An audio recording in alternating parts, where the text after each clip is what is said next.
Hello friends, आपके साथ share कर रही हूँ बहुत ही इम्पोर्टेंट प्रेस रिलीज़ जो आज यानी कि 7 जून को इशू की गई है। इस प्रेस रिलीज़ में सीबीडीटी ने इनकम टैक्स कलेक्शन में आने वाली गिरावट के बारे में कुछ क्लैरिफिकेशन दी है। साथ ही साथ उन्होंने बताया है कि इनकम टैक्स रिफॉर्म से रिलेटेड कौन से बड़े कदम सीबीडीटी के द्वारा उठाए गए हैं। तो चलिए स्टार्ट कर लेते हैं वीडियो को। उससे पहले चैनल को सब्सक्राइब कर लीजिएगा ताकि सभी इंपॉर्टेंट अपडेट्स एंड अलर्ट्स आपको मिलते रहें। तो ये है प्रेस रिलीज़। इसकी डेट आप देख पा रहे हैं 7th of June। There are reports in certain section of media that the growth of direct tax collection for financial year 1920 fallen drastically. तो काफ़ी सारी रिपोर्ट्स हैं मीडिया के अंदर भी कि जो 1920 का इनकम टैक्स कलेक्शन है उसमें बहुत ज़्यादा गिरावट हुई है। These reports do not portray the correct picture. It is a fact that net direct tax collection जो कि है फाइनेंशियल ईयर 19-20 की जो कलेक्शन है वो अगर हम कंपेयर करें 18-19 से तो डेफिनेटली उसमें गिरावट आई है। But this fall in collection of taxes expected lines and is temporary in nature. ये जो है बहुत ही टेम्परेरी है जो भी गिरावट आई है। This fact become more apparent if we compare the gross collection of taken into account the revenue foregone estimated for the bold tax reform undertaken। तो यहाँ पे उन्होंने कहा है कि ये जो डायरेक्ट कलेक्शन में गिरावट आई है ये जो है इस वजह से आई है क्योंकि काफ़ी सारे इनकम टैक्स रिफॉर्म्स जो हैं वो लाए गए थे सीबीडीटी के द्वारा, जो उन्होंने थोड़ी सी एक्सप्लेन की है। उन्होंने कहा है reduction in corporate tax rate for all the existing domestic companies. तो जो भी डोमेस्टिक कंपनीज हैं उनके टैक्स रेट को भी कम किया गया था। In order to promote growth and investment government has brought in a historic tax reform through the Taxation Law Amendment Ordinance 2019, which provide concessional tax regime of 22% for all existing domestic company from financial year 1920. They do not avail any specified exemption or incentive. Further, such company has also been exempted from payment of MAT। तो यहाँ पे ordinance 2019 में कहा गया था कि financial year 19-20 से जो कंपनीज़ हैं वो चाहे तो कंसेशनल रेट पे टैक्स पे कर सकती है जो कि 22% है, और साथ ही साथ जो मैट है वो भी इन पर एप्लीकेबल नहीं होगा, लेकिन इन्हें कोई भी एग्जम्पशन का या इंसेंटिव्स का बेनिफिट नहीं मिलेगा। सिमिलरली न्यू मैन्युफैक्चरिंग कंपनीज़ के केस में भी ये आया था कि 15% जो है टैक्स रेट रहेगा, लेकिन इन्हें एग्जम्पशन और इंसेंटिव्स नहीं मिलेंगे। साथ ही साथ जो मैट जो है वो भी इनके लिए जो है एग्जम्प्ट कर दिया गया था। तो ये जो डायरेक्ट टैक्स रिफॉर्म्स जो लेकर के आई थी सीबीडीटी, जो गवर्नमेंट लेकर के आई थी, इस वजह से ये थोड़ी सी जो गिरावट हुई है टैक्स कलेक्शन के अंदर वो उन्होंने यहाँ पे जस्टिफाई की। साथ ही साथ उन्होंने बताया कि रिडक्शन इन मैट रेट, जो मैट रेट है उन्हें भी रिड्यूस किया गया 18.5 से 15%। तो बेसिकली उनका कहना ये है कि जो ये नए टैक्स रिफॉर्म इंट्रोड्यूस किए गए इनकी वजह से भी जो कलेक्शन है उस पर इफ़ेक्ट पड़ा है। नेक्स्ट है exemption from income tax to individual earning income up to 5 lakh and increase in standard deduction. तो यहाँ पर अगर हम इनकम टैक्स की बात करें, जो कि हम इनकम टैक्स स्लैब की बात करें तो 5 लाख तक जो है कोई भी टैक्स नहीं है। जैसा कि आप सभी को पता है, अगर आप रिबेट क्लेम कर लेते हैं अप टू 5 लाख की इनकम आपकी है तो आपका कोई भी टैक्स पेबल नहीं बनता है। साथ ही साथ स्टैंडर्ड डिडक्शन को भी 40,000 से 50,000 कर दिया गया था। अब यहाँ पे उन्होंने इस चार्ट के थ्रू जो है बताने की कोशिश की है कि फाइनेंशियल ईयर 18-19 का कलेक्शन और 19-20 का कलेक्शन जो है वो क्या रहा। उसके बाद इन्होंने बताया है कि जो वो टैक्स रिफॉर्म लेकर आए, जो बेनिफिट वो लेकर आए, उनकी वजह से अगर वो बेनिफिट ना दिए जाते तो क्या हमारा कलेक्शन रहता, लेकिन ये बेनिफिट जो अभी ऊपर हमने डिस्कस किए ये देने के बाद हमारा क्या कलेक्शन है। तो ये जो इम्पैक्ट बेसिकली इम्पैक्ट इस वजह से भी हुआ है कि गवर्नमेंट ने आपको काफ़ी सारे जो है बेनिफिट्स दिए थे।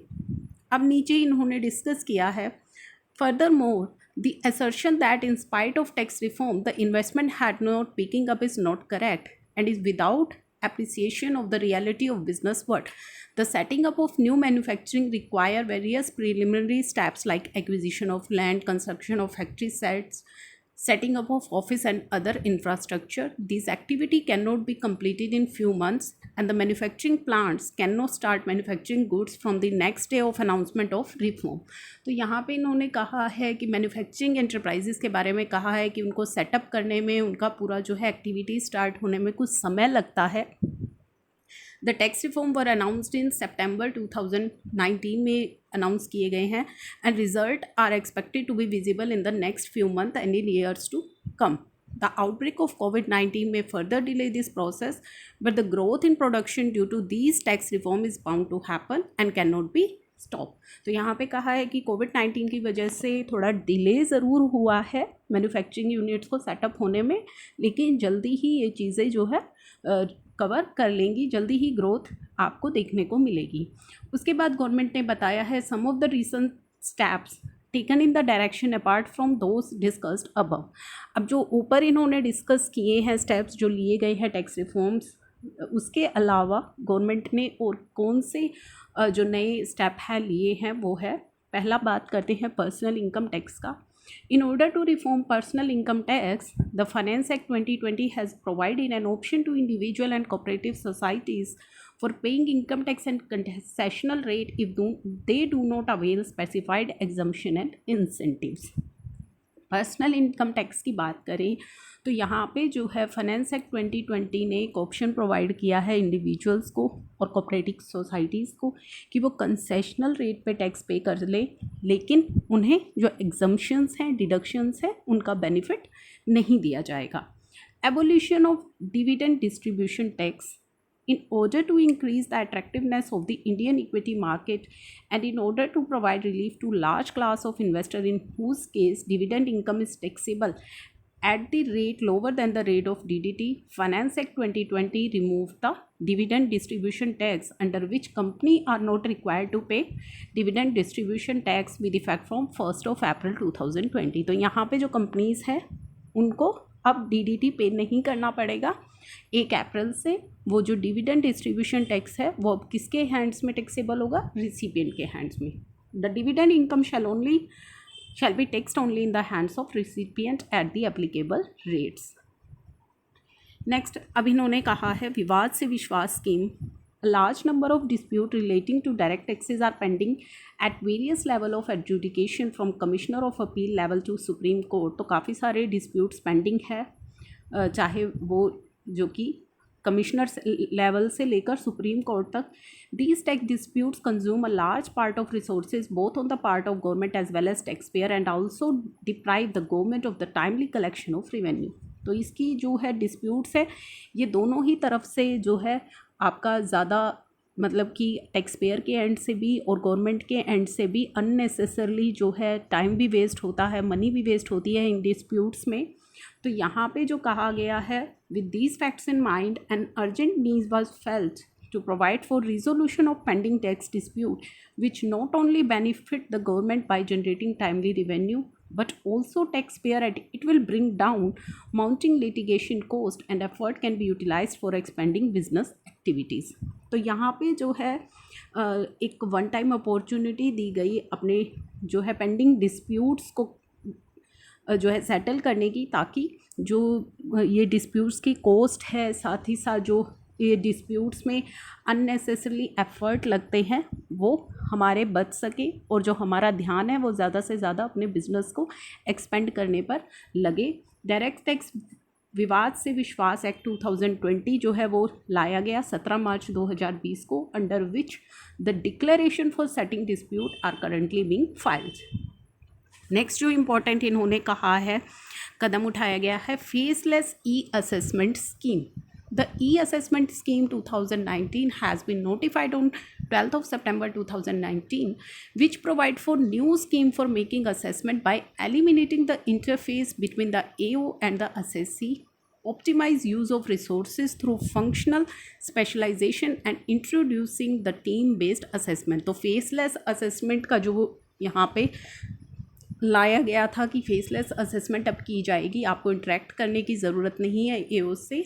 अब जो आपकी जो असेसमेंट है वो ई असेसमेंट होगी, फेसलेस असेसमेंट होगी. इसी तरीके से फेसलेस अपील का भी कंसेप्ट जो है गवर्नमेंट लेकर के आई है.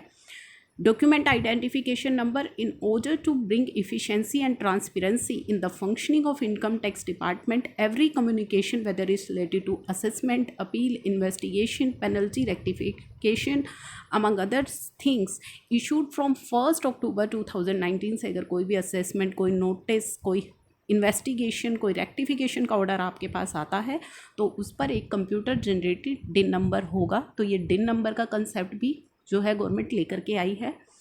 Pre filing of income tax return, pre-filing of income tax return in order to make tax compliance more convenient.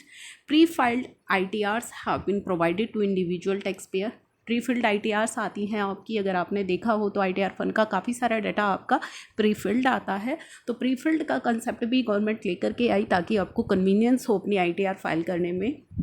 The ITR forms now contain pre-filled details of certain income such as salary income. The scope of information for pre-filling is being continuously expanded by pre-filling more transaction in the ITR. साथ ही साथ इसको और ज़्यादा अब expand भी किया जा रहा है।